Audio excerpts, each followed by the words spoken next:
Some parrots have been observed using tools. The key, a type of parrot found in New Zealand, has been known to use sticks to attract groups from tree trunks. They also use pebbles to grind against judgment stones, which helps them digest tough food like seeds and nuts.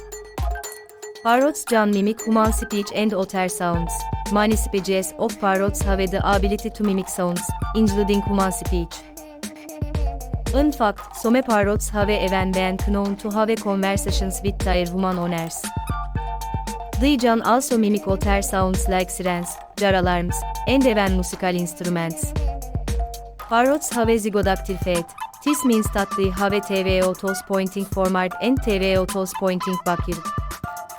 This unique structure allows parrots to have a very strong grip, which is especially useful when climbing and perching.